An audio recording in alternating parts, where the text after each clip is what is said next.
We love Zencaster because it allows us to record the audio for our podcast and create the video segments we use for our weekly Sister Scoop episodes. Zencaster has helped us make content capture simple. It's now super easy to record a podcast with Zencaster. Log in using your browser and start recording a high-quality podcast right away.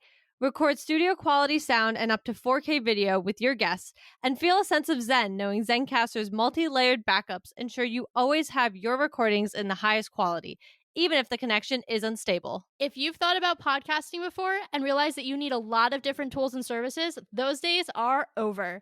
With Zencaster's all-in-one podcasting platform, you can create your podcast in one place and distribute it to Spotify, Apple, and other major destinations. Just go to Zencaster.com/pricing and use our code SistersAssembled, and you'll get 30% off your first month of any Zencaster paid plan.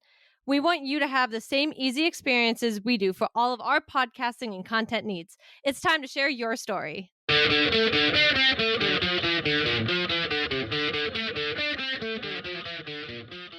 Hello, listeners, and welcome to Sisters Assembled, fully in the middle, or I guess in a third, of X-Men 97. And like the first two episodes, episode 3, it really hit. So we have a lot to talk about. We were just talking about this. I texted Katie bright and early this morning because I started watching it before work.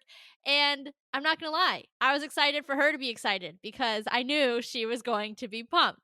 And for that reason, also because she always does, I'm going to let Katie kick off this episode and talk to us about X-Men 97, episode 3. Guys, I'm first going to say I'm not going to sit here and pretend that I've always loved the X-Men. However, in about a month, I've become probably an expert. Okay, I've read so much lore. I know everything, okay? And the way I talked about Madeline Pryor and the baby and everything in the predictions episode, and then last episode in our reactions, and then in the blog post, I was like, I bet you Mr. Sinister is behind this because he's supposed to be the villain of this season, and he has a whole weird obsession with Jean and Scott and everything. And I mean, listen, I could have written this episode at this point. I think I did. I might have. Catch me in the credits. I mean, you kind of told us what this episode was going to be last episode, didn't you? I really did. Listen, I told you, catch me in the credits. I'm there somewhere. I am. I know. I'm not going to lie. I was watching the episode unfold, and it pretty early reveals who the clone is, which it isn't a surprise, but it does confuse you for a hot second because you have Madeline saying, oh, but she doesn't have any memories. And you're like, oh my gosh, is the girl who just walked in actually Madeline because she doesn't have all the right memories? And then when he rolls out with his science and he's like, actually, you're the clone. And I was like, oh, okay. So they tried to pull one on us. They reverse Uno carded that real fast. And now I know exactly where this episode is going because my sister just told me. Oh my God. Yeah. I mean, listen, the ending of last week should not have been a shock. I got on this episode or on that episode and I said, this is what is happening. And I think I either said it here or I said it in the blog. There's no shock factor if the Jean that was there all these years is the Jean, is the real one. There's no shock factor to that. I mean, it's okay, well, here's a clone all of a sudden. Okay. That doesn't really make you feel anything. It's okay, I guess there's a clone. What do we do? Help her? The shock factor obviously comes in. I mean, first off, poor Scott. Poor Scott. I'm no Scott lover personally because, I love me my guy Logan, and my only thought was, Logan, you get one now too. Go you. I'm not gonna lie. And it took him 0.5 seconds to try and make a move on Jean again when she returned, and I was like, no shame. No shame here. The man was like, well, technically, this one's not married. She may be the real Jean, but she's not married. He did not care. She is fair game, and I am ready. Yes, Jean, you can read my mind. I live for Wolverine. And so, again, no hate towards Scott. He's not one of my faves just because I do have a soft spot for Jean ex Wolverine. But poor dude. Couldn't do anything right. Couldn't do No. anything right this episode. And then he had two women kind of mad at him. And then he lost his son. Yeah, then he lost his son. And then at the end, he had the ending was kind of like cinematic though. Just them standing over the broken bed. I was like, how symbolic in pure silence. I was like, this guy has had the worst like 24 to 48 hours of his entire life. And I want him to, one, go to therapy, Yeah. and two, like, I want to give him a hug. Yeah, like the guy literally just watched his son be born. He's so happy. Like, I'm pretty sure that was like the day before. Like, I really think that they literally just brought Nathan home. And so he watches his son be born. He's like, yay, this is the best day of my life. I have a son. How wonderful. And then his real girlfriend walks in, and it turns out he wasn't married to his real girlfriend. And then his kid gets kidnapped and then sick, and now he's gone. And now both his wife and his real girlfriend kind of hate him a little bit. And all he did was marry the girl he thought he loved. And I'm like, you actually didn't do anything wrong, my guy, and I'm really sorry. And on top of all of that, let's not forget the fake wife who he actually did marry went insane for 0.5 seconds because she was being controlled by Mr. Sinister and tried to kill them all. Let's not forget that itsy bitsy little tiny detail. It's like very mild. I thought her reaction was totally, in balance. For a 30-minute show, so much happened. This show is bonkers. I think about everything that we watched. I'm like, that was just one episode? That was one episode. That was one single episode. And the crazy thing here is, and this is my only complaint, and I told Taylor this immediately, was I was shocked they did this entire storyline in one episode. And mainly because I really enjoy this storyline. I think it's so interesting. I'm sure we will see Madeline again. I'm not for a second putting that off. But they did the whole Goblin Queen, and I don't even know if I expected them to do the Goblin Queen, but they did it. Like when she said, "I'm the Goblin Queen," I was like, "You say it, girl. Yes, you are." And that was before she even said Madeline Pryor, which was a whole other thing. That threw me off. But I don't think I expected them to necessarily do all of this storyline in one episode. I mean, we didn't even get a two-parter. The old series probably would have made this one a two-parter. I will just throw that out there. I think it deserved to be its own little baby, I don't know, what would they call them? Miniseries? Yeah, like a mini series within this season. I do think it deserved that. That's my only complaint. Yeah, I don't disagree. I think that is my only qualm as well, is like, as we were going through the episode, I was like, I'm vibing. And then it was getting to a resolution, and I was like, why are we resolving this? Like, this doesn't make sense. Yeah. And then I was like, oh, so this just became like a one episode thing. I thought this would be kind of the arc of the season. Like, that's definitely what we're used to narratively. But it did make me take a step back and realize two things. One, they're still treating this as if it's your Saturday morning cartoon. So I have to kind of take out that whole overarching narrative mentality and set it aside.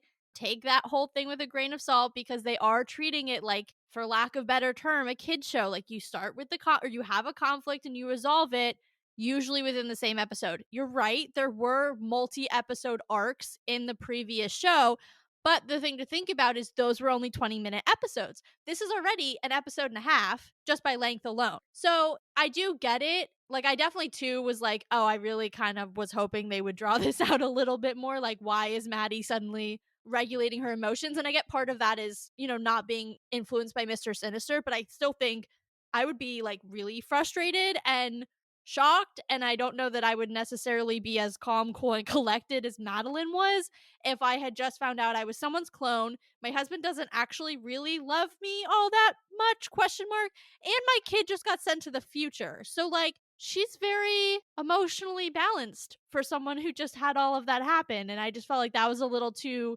neat of a bow tie for me. I needed like another episode to get there, I think. I definitely agree. I know you said about the overarching theme or storyline, and I don't think that's exactly what I was struggling with.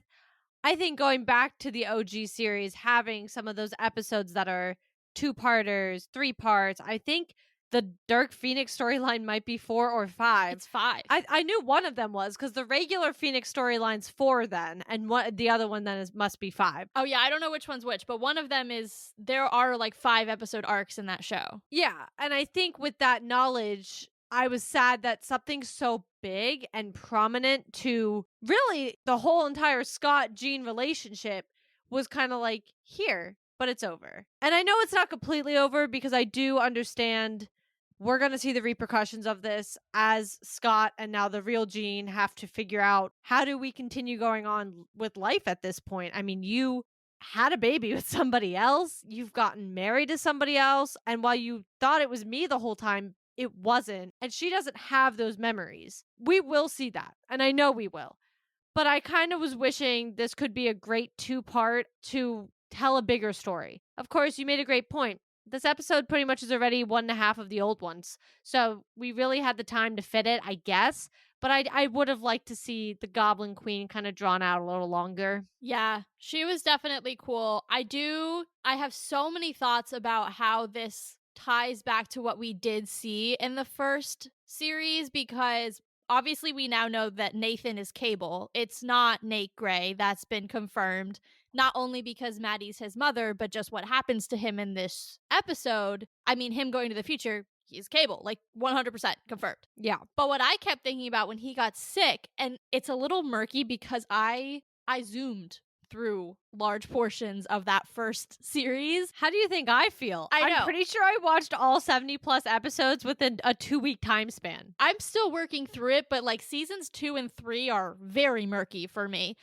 But my thing is, the storyline with Cable does have to do with the technovirus, or one of the storylines where Cable appears has to do with the technovirus, and mutants needed to have it in order for it to mutate or them to mutate the virus or something so that they could have immunity. So then him being a baby with the technovirus, is he basically, like, I can't remember if who. Well, they solved that by giving it to Wolverine. Yeah. Okay, I knew there was someone else involved. So I was like, how does this then change what we know if baby Cable has it?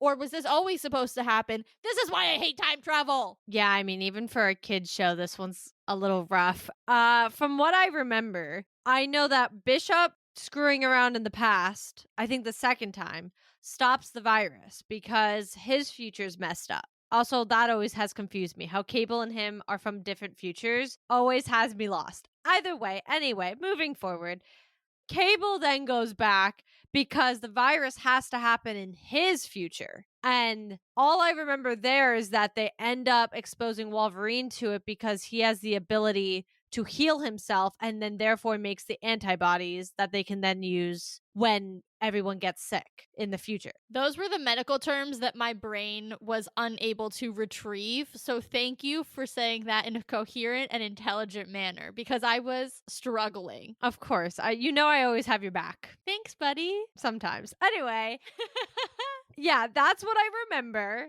I can't say for sure all the details. As far as him having the virus as a child now, I don't know. Because I guess it depends. This is so weird because if you think Bishop interacts with grown Cable, but nobody, let's just clear the board for a second here. Nobody knows Cable is Jean and Madeline's son. Let's remember that. Nobody's aware of that fact. It was never revealed in the OG series. Like, Cable told the audience, but nobody from the X-Men team knows that Cable is their grown son. Well, and not to mention, he's not actually Jean's son. He's Madeline's son. So that's a whole... Yeah. So that begs the question then, does he know he's not Jean's son? Oh. Or does he think he's Jean's son? Because I haven't gotten to the end yet. So I think what you're saying is there's a more explicit time where he says that Jean and Scott are his parents. But I do know earlier in the season, I think it's his second or third appearance, when he is talking to his computer and she's like running through the X-Men. It's what gives him the idea to use Wolverine as basically patient zero for immunity for the mutants. He basically skips over Scott and Jean. He's like, oh, I know about them. Does he more explicitly say later in the series that they're his parents, or is that what you're referring to? Gosh, I'm gonna be honest, I'm not sure.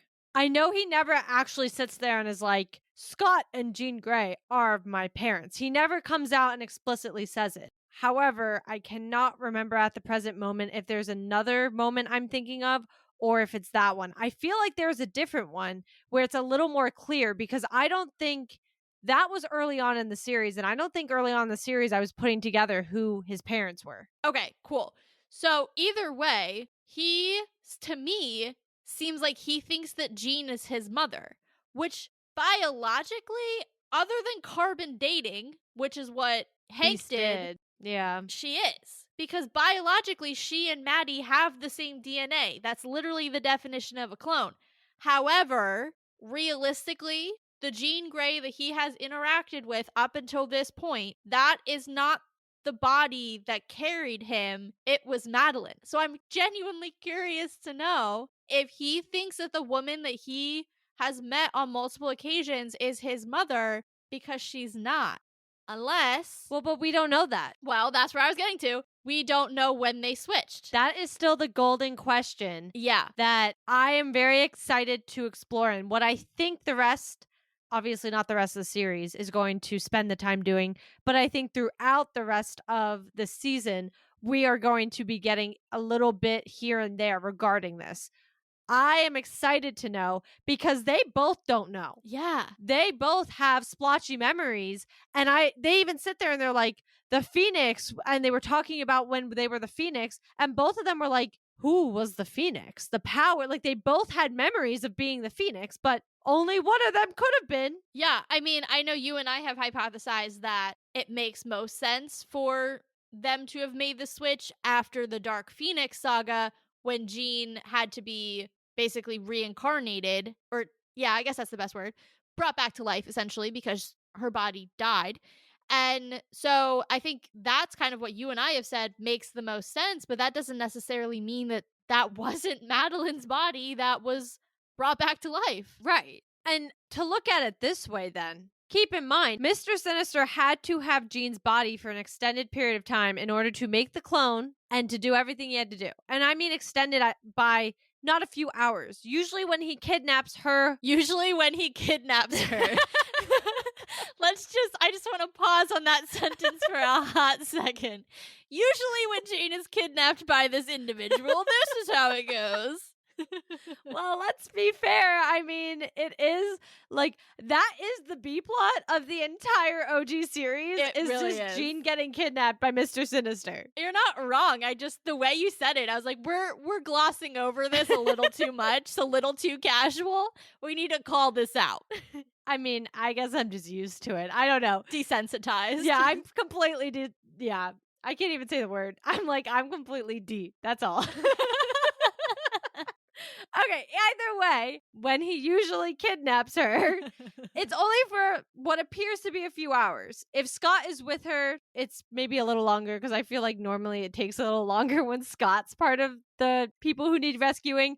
But as soon as it's Jean, I mean, don't worry. Logan and Scott are on the case, like buddy copping it up. Yeah. So I would have to think I'm still going to stay with my theory that it was around the Dark Phoenix storylines because that, from my memory, is the longest time she's kind of MIA because nobody's really looking for her at that time. Otherwise, I'm not sure when it really could have been that he had her. And remember, he also takes her to his like spooky little laboratory thing, which we never had her we see her break out of there. That's a memory she has, right? Or am I thinking of, I don't know, they were inside each other's heads and I was getting confused. Are you talking about this episode or in the past series? No, this episode. Because the only time we see that specific laboratory, to my remembrance, regarding Mr. Sinister is in one of the last episodes of season 5 when they do his background and they talk about how he becomes Mr. Sinister. Like, that's his OG lair. So then, to answer your question, the scene that you're referring to is Madeline reading Jean's memories Of her breaking out. Yeah, when they had just brought Jean into the mansion. That's what you're talking about. Yes. And the reason I brought that up is because we never see her rescued from that mansion. That's never in the OG series, her being rescued from that location. Why is that important? Run that by me again. I might have lost myself in here too. I'm Okay. going to be honest. I'm like, what is the significance of your note here? It'll come to me, I promise, because I think it's like when you're writing one of those really intense research papers and you're like, this is so good, I'm doing great. And then you read it back and you're like, I'm not sure the connections here. What is my thesis? Yeah. And then you're like, maybe I need to change the whole thesis because I made some great points, but it doesn't support the thesis I wrote. And that might be where I'm at right now because I think the point is probably important, but I'm not sure if it backs up what I'm trying to say. Yeah, I'm just like not really following. I think either way, when I was saying everybody comes and rescues Jean relatively quickly, the point of the location is they've never rescued her from that OG lair before. And that's all I got. I just don't get it. I'm sorry. Oh, okay. It was something about when she was taken. It had to be for an extended period of time. So are you saying that at one point she was kidnapped and moved to a secondary location, and because we never saw her saved from there, that perhaps she was swapped with the clone? Yes. That's what I'm saying. That doesn't quite make sense, but it's okay. I think that's the thought process, though. Is like that's when she would have been swapped because we never saw her get saved. Yeah, it's weak at best, but go with it. Finish your thought. No, but like don't you get it a little though? Because I just no. okay, because I'm saying I think okay, first off, it makes sense to me. But what I'm trying to say is every time Jean is kidnapped, we've always seen her rescued and we've seen where she's been rescued. If he took her during, let's say, the time of the Phoenix and he took her to this laboratory where we apparently have seen her now escape, nobody ever came for her there. And that would have been the prime time to have gotten her. She was in a fully different location than any other time. Although now let's think about this. Why was Mr. Sinister always kidnapping the clone then? If she was kidnapped during any of the Phoenix storylines, why was he always kidnapping Madeline Pryor if he had Jean Grey? That's a question. So that means our theory wouldn't work. You lost me like a few minutes ago. Okay. There's a lot of circles that you're doing. Let's back up. I'm confused. We're gonna back up. My running theory has been they were switched during the storylines of the Phoenix. Correct. Okay. I get that. Yes. However, Mr. Sinister, has continued to kidnap Jean in seasons 4 and 5. Yeah. But technically speaking, he had Jean the whole time. If that's the theory we're going with when they were switched, he had the OG Jean while Madeline was out here partying with the X-Men at an Xavier's little school. Why would he still be needing to kidnap Madeline then if he had the OG Jean? I have two thoughts to that question because it is a good question. And I'm going to try to say this much more logically than the last few minutes so we can get back on some sort of track here. One, I have another question to your question, which is if he has enough genetic material from Jean to make a clone, why does he need Jean at all? Because he literally just recreated her. Well, and he wanted their offspring then. He wanted Nate. But it's like, if it's the exact same DNA, what's the problem? Right. So that's my other question is like, why do you need Jean for an extended period of time? Like, you sent back the clone. Why do you need Jean at all to be there if you have enough genetic material to make a clone? Right? Right. I mean, the only reason I understood he made a clone, and correct me if I'm wrong, is because he knew the clone then, once having a child with Scott, would bring the child because he would have control of the clone. Correct? That is a fair point. But that was his reasoning, right? That's why he made the clone. I think it was partially a question, partially a statement. I don't feel like that statement is incorrect. Well, that's what I got from the episode. Was my understanding. If he had the clone in there long enough, he would be able to, once she had a child or settled down with Scott or whatever, he would have control of her when the time was ready to return. Like, basically, he had an inside woman, for Yeah. lack of better term. Yeah. Yes. Yeah, I think that's right. I guess my thing is just, like, I feel like he's, like, way more into Jean than he is into Scott. And so, like, if he has Jean's material, like, genetic material, I guess I just, like, don't understand, like, what's the point of getting the child? Like, you've had Scott in the past. It's literally, like, you can get DNA from a cheek swab, from a skin cell, from a piece of hair. Like, why does he just, like, continue to, like, capture them? I'm like, dude, what are you doing here? Like, if you're trying to, like, infuse their DNA on other mutants because you feel that they are superior and that using them to mutate other mutants, you don't need the host, for lack of better term, there. My very rudimentary understanding of genetics is just that you just need a sample of DNA, which again can be very, like, easily procured. So I didn't get that part, even from the original series. Then to go all the way back to your question about why he would continue to keep going after the clone, I almost wonder if he was, like, covering for himself because he kept going after Scott. So maybe he, like, didn't have what he needed from Scott and thought it would look weird if he went after Scott but not Jean. Because again, Jean's his girl. Scott's just kind of the dude that she, like, hangs out with sometimes, who happens to be better than most of the other dudes that she hangs out with, in Mr. Sinister's point of view, from a genetic standpoint. I guess, but I feel like now I have to start thinking that it wasn't during season 3's Phoenix storylines. You know, I have to start thinking what could be the other times. And now that we know it was Mr. Sinister, did he have Madeline waiting?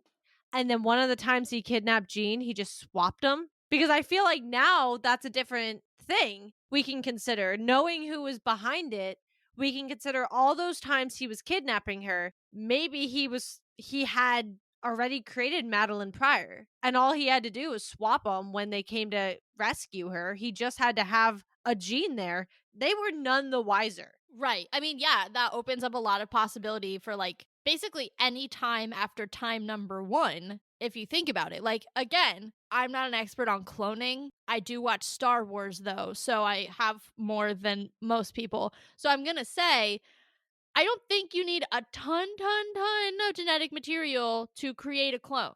So, say he pulls out a clump of hair, say he gets some skin cells, maybe does a swab on the inside of the cheek, whatever it is, that's all he has to do. Time number 1, kidnapping Jean Grey. He's also a mad scientist who managed to make himself a mutant even though he was inherently just a human. He mutated his, I'm still not there, obviously. He mutated his own, like, living body. Yeah. He was a full human. It all started when he was trying to find a cure for his wife, and he was a scientist, and he knew about mutants and pretty much the entire scientific community at the time, because he's been alive since the 1800s, laughed at him and whatever, and thought he was pulling something on them. And so he started to kind of go crazy until he eventually was drinking these, I don't know, formulas he created that allowed him to start becoming pretty much a mutant. That's why he's looks kind of like a robot. That's why he has the ability to, I don't know, he like shoots power or whatever he does. That's all him created. He is not a mutant. Got it. Okay, well, anyway, all that does is prove that his credentials in terms of Kind of my knowing point, what yeah. to do. Yeah. So basically, to get back to my original point, all he had to do, time number 1 with Jean, was get a few DNA samples. They pick her up. They being the X-Men, they pick her up, they bring her home, they think all is well. In the meantime, Maddie's over here being created. Time number 2, they get swapped. Maybe, maybe not. Time number 3, they get swapped. Maybe, maybe not. I don't remember how many times exactly she gets kidnapped, but it could be any one of those times after time 1, assuming he got enough genetic material that first kidnapping to go make Maddie on the side. I really hope we get an answer to this. This is going to bother me. This is one of those things that I will continue to think about for the rest of my life if they don't give me a definitive answer. I agree. I'm going to be intensely bothered by not knowing when it happened, because I do think there's such a cool element as a viewer, especially, and I'm not going to gloss over this because I am not a 90s kid, nor would I have, even for T, she would not have been old enough to have watched this show at the time. Well, let's put it this way. This show's called X-Men 97 because the next season would have come out in 1997. I was born in 1998, so wasn't even alive. Yeah, exactly. So for us, there's a different type of nostalgia because we did see a couple episodes growing up, but we weren't watching it. It wasn't the same as when it was coming out Saturday mornings, cartoon. But I would have to think for those who are of the age to have been watching this growing up, it has to be so cool to think about it this way, about the fact that their Jean Grey that they watched for who knows how long might have actually been Madeline Pryor, because I'm out here and I think it's absolutely insane. Like, I just watched all of that show and now I'm trying to pick my brain and think, oh my God, this all could have not even been Jean. There's nothing quite like messing with a childhood memory in the best way and like making you question something that you remember. And like, if this was a seminal show for people, like we talk about the Spider-Man show that we loved as a kid.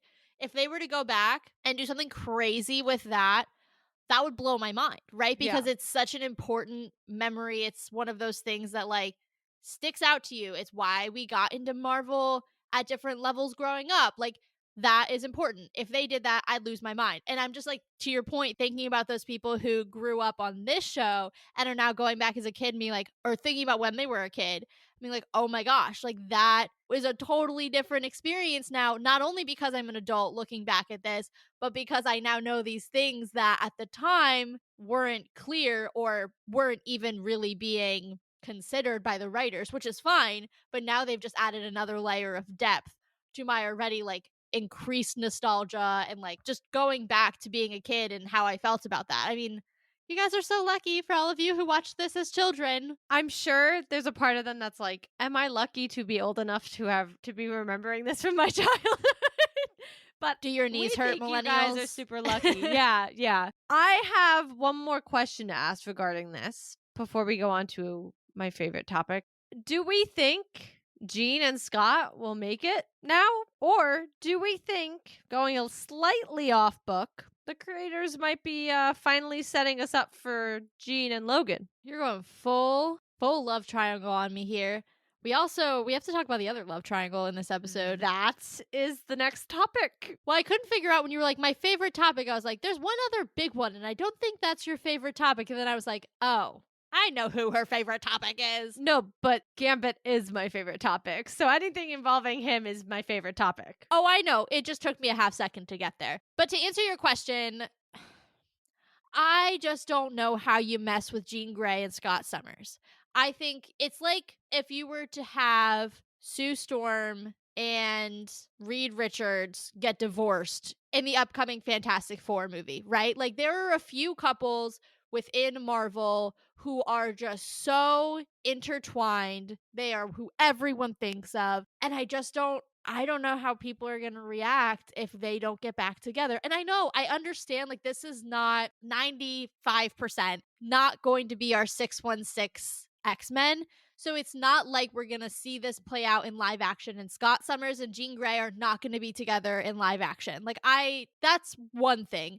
But I don't know. It's hard for me to think that they are going to move away from a couple that is so established the way that Jean and Scott are. I don't disagree. I just think it's an interesting time to maybe take advantage of a side quest. You're not wrong. And I mean, we have gotten 5 full seasons of her and Scott.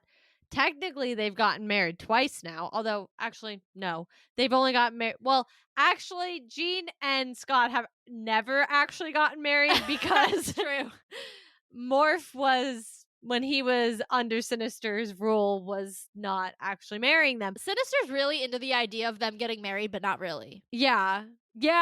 He kind of keeps pulling that on them. He's like the best wedding crasher ever. You're so right. But like, he doesn't show up, he just destroys. I was gonna say, he's not even there, but he manages to pull one over everybody every time. Owen Wilson and Vince Vaughn, man, you guys, you have someone giving you a run for your money because he's done it to this couple twice. And they're not even married. I know. In very creative ways. The clone, icing on the cake, man. That is just chef's kiss. They had a baby. Like, I can't imagine. I don't know. I just think, again, it would be off book because one of those things where it's not really prominent in the comics. It's more played up in the OG X-Men films than really in the comics. Pretty much Jean's always pretty set on Scott. But, you never know. It could be a possibility now that there's quite a little bit of a fissure in their relationship, I would say. My other favorite topic as we pivot is Gambit. But unfortunately, my not so favorite topic is my boy's broken heart, because what is Miss Rogue doing out here? But also, they had no business making Magneto look like that. So I get it. Like, I'm gonna be honest. Like, sometimes he walks into a room and I'm like, somebody on the internet was like Silver Fox, and I was like, walk away. Those were literally the words that were about to come out of my mouth. I'm not gonna lie. They had no business. I'm sorry. Who in the creator room, right? Like, who sat there and said, this is what we're gonna make Magneto look like now? The upgrade. And I know we talked about this last episode, but Rogue, she is not settling. Like, look, I love Gambit. He's cool. I want to see him in live action. We all know that poor Channing Tatum has been working on this movie to the point where he probably can't do this movie anymore. I'm sorry, Channing. It is the truth. But I do want to see him in live action, for sure. Nothing against him. But I don't think that she's taking a step down and going to Magneto is all I'm gonna say. And again, we talked about it last episode. Magneto can touch her. And that is important for her because she's never really been able to have that aspect of her relationship. And she's definitely never had it with Gambit. So I get it. Yeah, I mean, okay, first, let me just say, I hated, this has a story. This comes circular, I promise. I hated Morph in the original series. He really freaked me out. He gave me the heebie-jeebies. And that laugh freaked me out more. When he died in, the second episode, I was like, thank God this guy's gone. He is scary. I don't like his vibe, okay? He's one of those people, if I saw him at a grocery store, I would keep an eye out for, but be walking into another aisle. They've upgraded my guy. I adore him now. I think he's hilarious and 10 times less freaky, but he had me cackling when he sat there and he goes, oh, look, it's booked for Magneto and Rogue all day and all day tomorrow. And Gambit's like, oh my God. Like, he's pretty much ready to end it all. And Morph's like, wow, there really must be training. And I'm like, leave him alone. The amount of trolling that Morph does in this new series, to your point, what a great character. I ended up liking Morph like towards the end of the original series when they made their like comeback after everything that happened with Sinister. Like, you can't forget, they were controlled. It was kind of awful. And so for them to come back later in the series, I was like, I like them. I also really like their relationship with Logan. I do think that's too. really sweet. And the fact that they bring out that kind of more fun side of Logan that we very rarely get to see. It's a side that really only Jubilee is the only other person who brings out that side of him. So I liked more for that reason. But the personality that is really allowed to shine through in this episode or in this series is fantastic. I have a question though. What he saw in that room, what Gambit saw, was that a projection from the Goblin Queen, or was some of that based on reality? No. That was a projection. And the only reason I know is because the next session was Rogue and Magneto. And they were in the, what do they call it? The danger room? That's what I thought. They were in the danger room when the nightmares started. So honestly, for them, they probably didn't even fully realize they were nightmares because they were in a room that's meant to stimulate all of these experiences or to train and everything. They were not, that was completely in his head because that was also Magneto's, technically it was Professor X's office. So it's where he had seen her leave prior to that. Got it. Okay. So I think, that's what's been playing in his head of like, what did they do in the office? And that's pretty much what he saw. Got it. Okay. That's kind of what I thought because they also like weren't around for most of the episode. But then I was like, how much of this is real? Yet how is nobody else picking up on the weird vibes? Because Gambit, of course, I get it. That's his girl. And he's getting very confused on what is happening suddenly. But why is nobody, when they have the training room booked for a day and a half, getting a little weird? Or when they show up together when everybody else is dealing with the situation and they're the last two to arrive together. And it's like, Where were y'all? What were y'all doing? Nobody's putting that together? I would like to give everybody the benefit of the doubt because they just got a bomb dropped called Madeline Pryor. Which I get. But if this inability to see their surroundings lasts for another 2 to 3 episodes, then I'm going to be like, to your point, y'all, what are you doing? He's also their new leader, and I think they're all suddenly cutting him a lot of slack. Yeah, yeah. And it's a little suspicious just saying that they're not questioning where their leader is during these moments at all. But to be fair, are they seeing him as their leader really? I don't know. Scott's having like a mental breakdown, so That's he's true. really not giving pure leadership right now. He is like not in his prime right now. My guy, again, needs therapy. So much therapy. But I do want to talk about, as our final topic, those last few minutes because it picked up a storyline from episode 2 that we had kind of ignored up until the very end there, which is our friend Storm, who's hanging out in Dallas. And then she's approached by none other than Forge, which is interesting because that is the guy who Bishop always talks to when he is in his own time. So, obviously, there's not a lot that we know yet from where Storm is going to go. It didn't really hint at much other than, or it didn't give us a lot of clues other than she's now talking to Forge and he wants to potentially get her powers back. But I love that we are not letting entire plot threads dangle for whole episodes.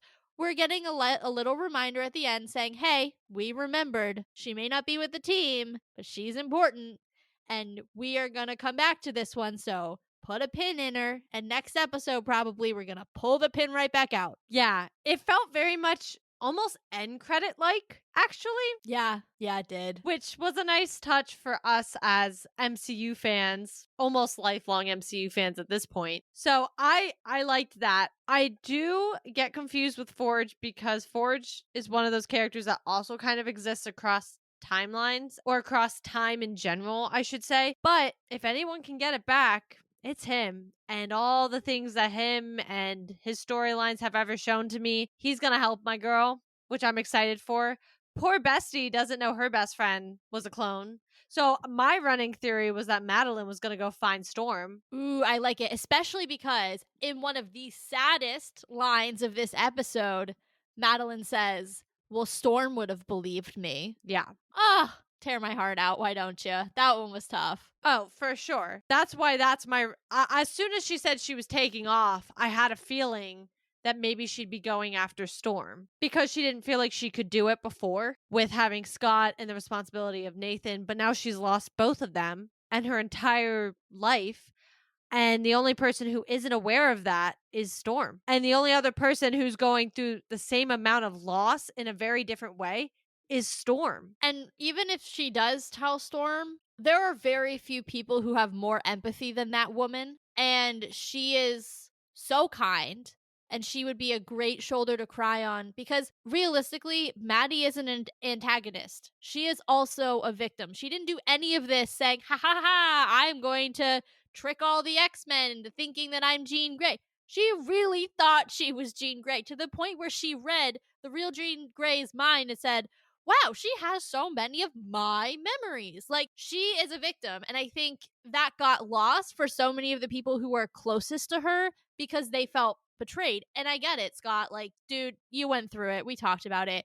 But I think Storm would be someone who could take a step back and say, well, you know, you didn't do this intentionally. You're a victim too. You were tricked. You were deceived.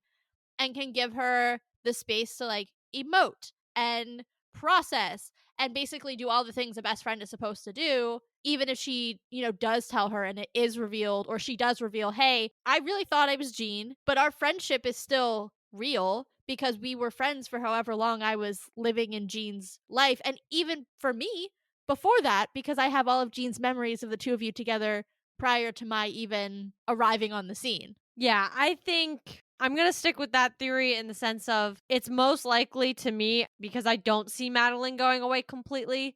And because we have that threat of Storm who's now looking to try and get her powers back and everything else, I think they are both in a place emotionally where they need each other and they're not the versions of themselves that we know. One quite literally, but the other one, I mean, she was being called a goddess in not just the first episode of this series, but in the OG series, they've mentioned it a few times. There was one time she was going to get married to a guy on another planet where they literally worshipped her and were calling her a goddess because she had saved them with her abilities. She has lost all of that, and being a mutant for her is everything because it's what she's always known. She has always, to her, been a mutant. Remember that she came to Professor X at a very young age, like very, very young age. Keep that in mind. Her mutant powers showed at a young age, and now she's no longer technically a mutant. I think these two emotionally on a very connected place, and they would be a really good duo, I think, on the side for now. Yeah, I don't disagree. I think that's a sad buddy cop show that I would want to watch. Yeah, and I think Storm needs a friend right now. Yeah, and so does Madeline. Yeah. And I think watching the two of them help each other and support each other through probably wouldn't be like the main plot, but I could definitely see it as a B or C plot to help their characters develop, get to the next stage. I love that. I think that's such a good use of where they both are emotionally to help each other, but also help us connect to them even more, which I would love to. Right. And then on top of that, I'll be curious as far as Madeline, just to see if Mr. Sinister goes after her or Jean again. Who knows? That dude, he's cray. I can't wait to see what he does next. I know. He's like a car crash you can't quite look away from. You're just like, oh, the car is burning. And you're driving by slowly. Yeah, that's what Mr. Sinister feels like. You just you can't wait to see what he pulls out next. It's always something crazier than before. Oh, he is one of those people who's always topping himself for sure. Yeah. Well, I think that is everything for what shaped up to be a very crazy and another intense episode of X-Men 97 in episode 3. If you're looking forward to our coverage of the remaining 7 episodes of the series, please do subscribe on your podcast platform of choice and make sure to check out our website linked below because that is the center for all things Sisters Assembled. You can give us a follow on Twitter at SisAssembledPod and Instagram and Threads at Sisters Assembled. You can also find us on YouTube where all of our weekly Sisters Scoop Marvel news segments are. That's also at Sisters Assembled, so go give us a subscribe there as well. And we are continuing covering X-Men 97 next week once again with episode 4. We are super excited. This has been so fun already. And we're technically only 2 weeks in, so I cannot wait for it to keep going. As always, keep up with Marvel and keep up with us, as Marvel just blew your mind, so let's talk about it.